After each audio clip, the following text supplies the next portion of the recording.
The Walther GSP is a semi-automatic competition pistol. GSP comes from Gebrauchsportpistole, meaning sport pistol for standard use. The Walther company started producing competition pistols in 1925 when it introduced the Olympia model. At that time, the only competition pistol produced was the Colt Woodsman from 1915. The Olympia model was well received and had some modifications made for the 1932 and 1936 Olympic Games. After the war, the Walther company reestablished itself in Ulm because the old factory in Zella Melis was captured by the Soviets. The first guns produced in the new location arrived in 1950. In 1961, Walther re-entered the competition shooting market with the Walther OSP pistol, Olympische Schnellfeuerpistole, meaning Olympic Rapid Fire Pistol. OSP was built specifically for the rapid fire event in 22 short caliber. In 1969, the Walther GSP was introduced. It shares the same technical base as the OSP, but in a different caliber, the 22 long rifle.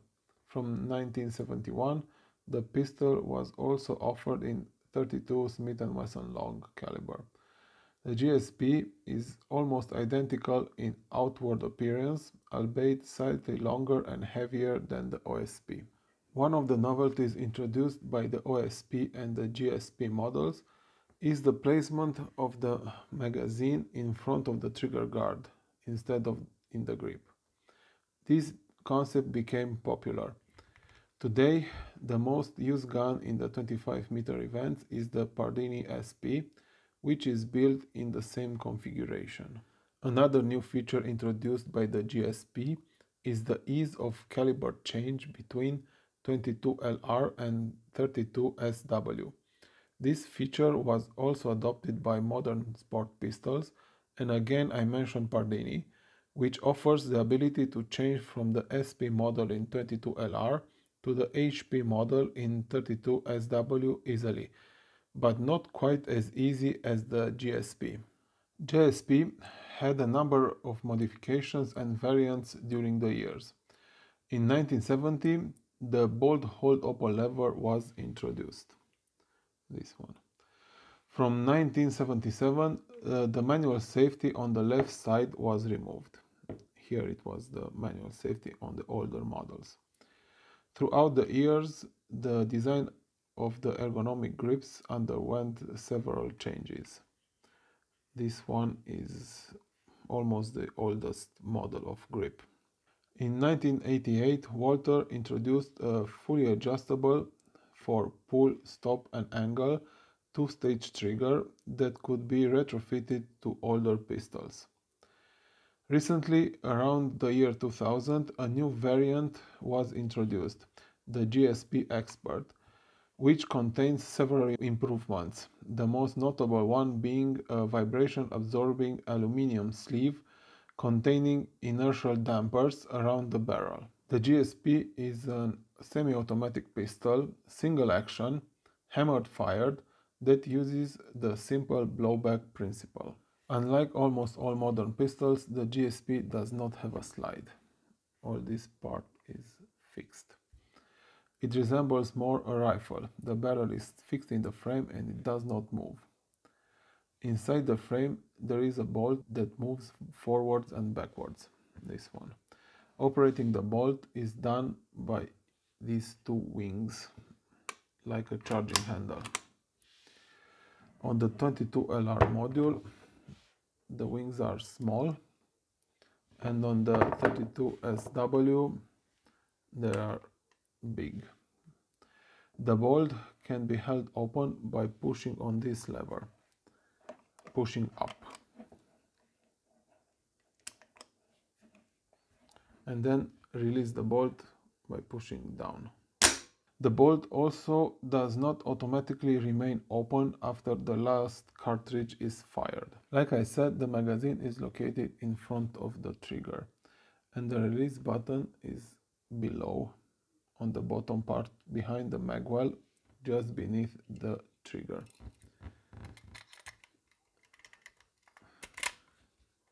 This is how you insert, and to release the magazine, push forward.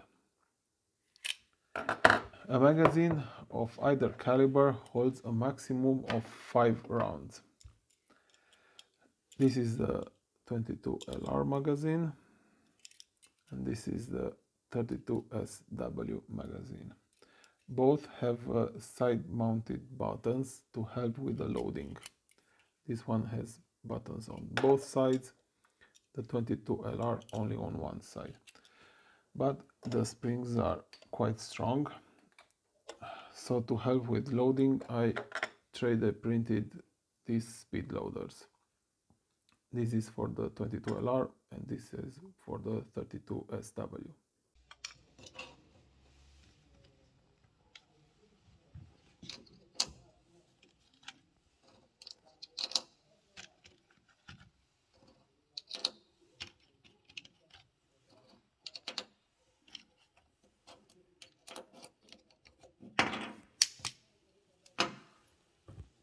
This is the 32SW cartridge.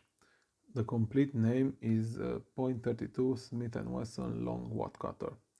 Wad cutter means that the bullet is cylindrical and completely sunk into the case. This makes the overall length to be less than a normal cartridge. By the way, this is a rimmed cartridge designed initially for a revolver.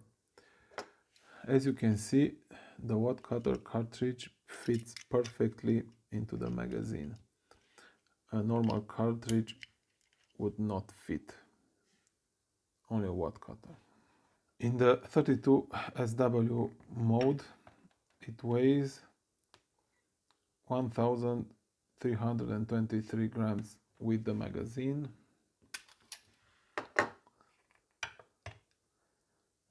and 266 without. And in the 22LR mode, it weighs 1216 with the magazine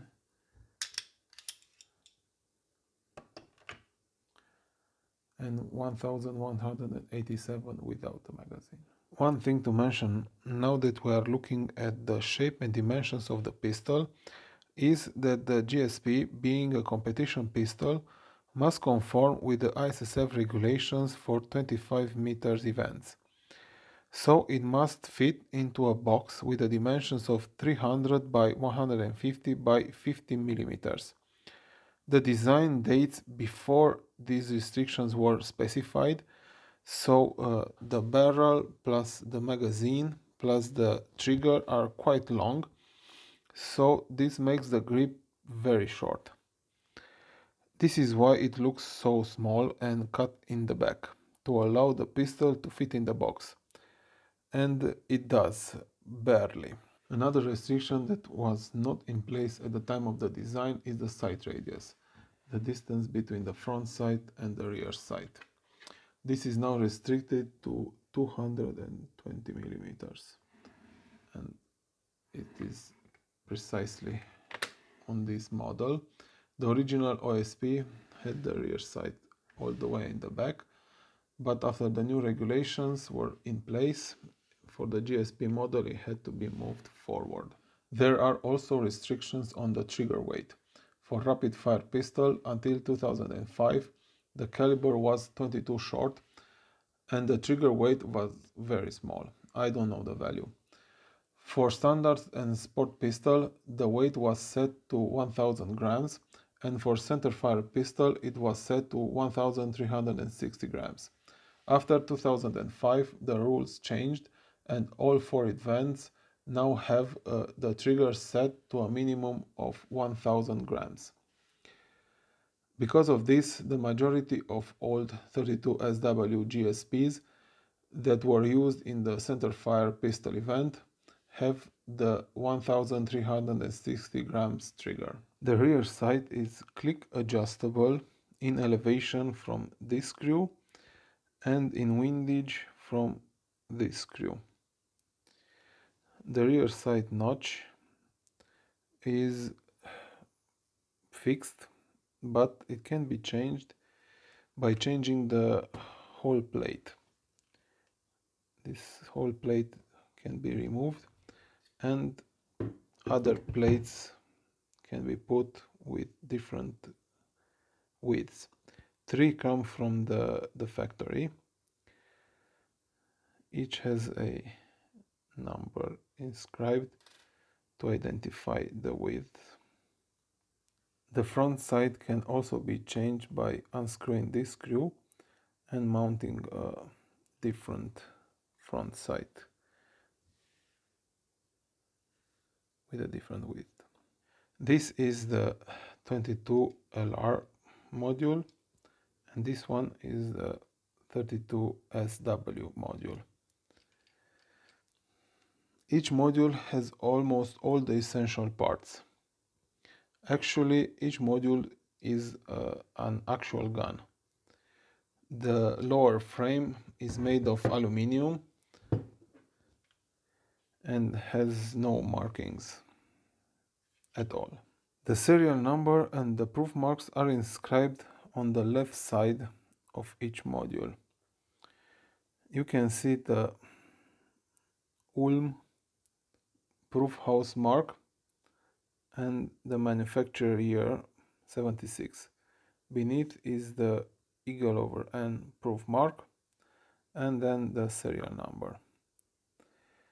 On the other side of the barrel and of the frame there is another serial number. Changing from one caliber to the other is very easy.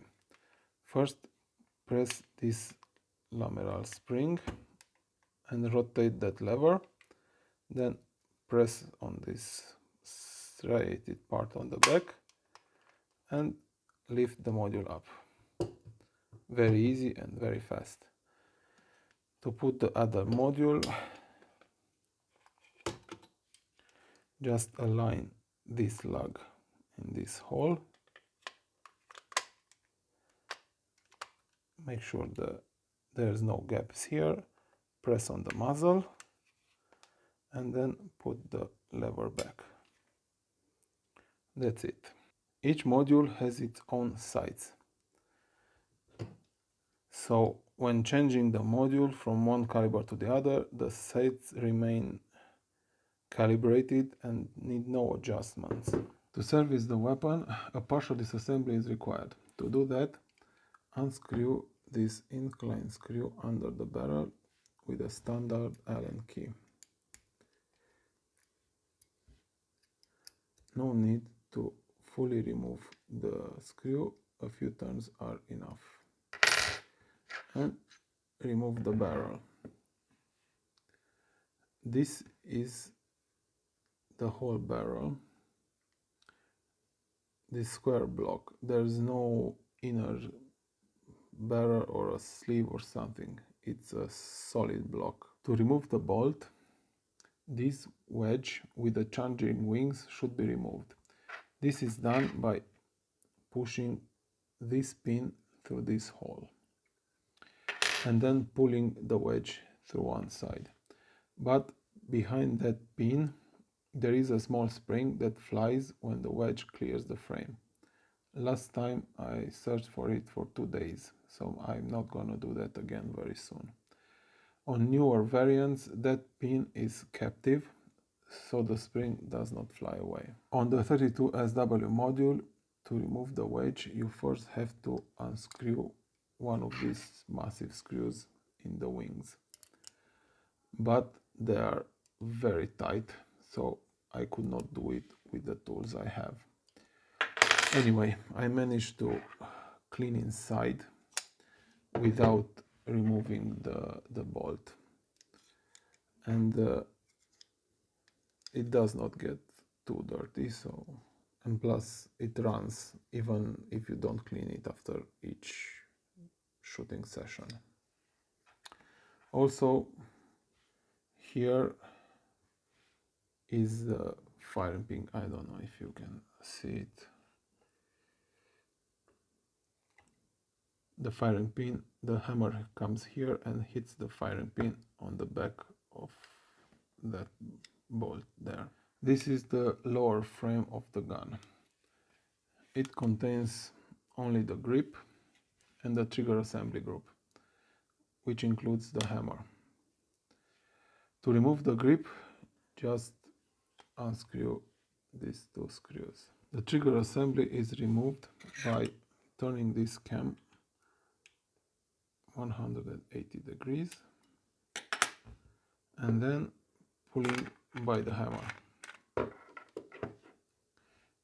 And that's it. Very easy. I have a few trigger modules here.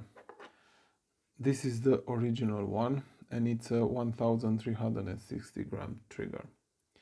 The trigger blade is attached at the bottom. Very unusual. Then I got another one without checking the specs and it's also 1360 grams, but the trigger blade is plastic. And then I got another one. This one is 1000 grams. Again, trigger blade of plastic. All three are older single-stage triggers that cannot be adjusted. Another interesting trigger module is this one for dry fire training. The hammer is a sheet of metal and cannot press the firing pin. But when cocked, the trigger can be pressed 5 times in a row with the same trigger weight, 1000 grams by the way.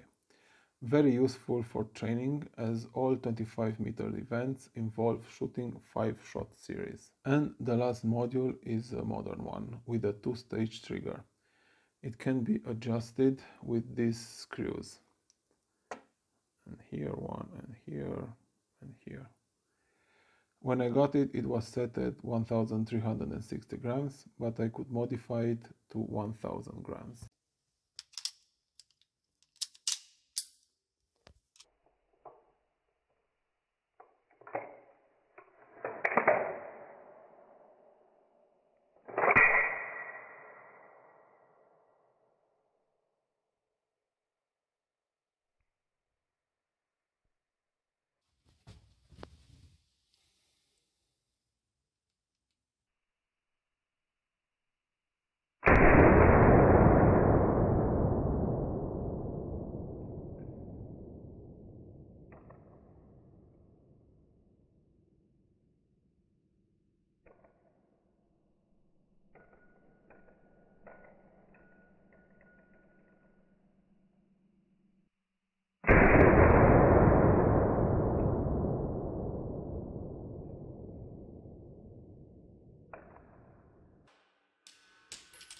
The Walther GSP in the 70s and 80s dominated the 25-meter sports shooting events together with its brother the OSP. It remains a very solid and reliable pistol. I've shot a few different brands of 22LR and I did not have a single malfunction. But it is an outdated model and it does not show up in international competitions any longer. It is larger, heavier and less ergonomic than modern pistols, especially the grip. But there are a lot of older second-hand ones on the market and that makes it much more affordable than a modern pistol. So for a beginner shooter in the 25 meters events, it is the perfect starting pistol.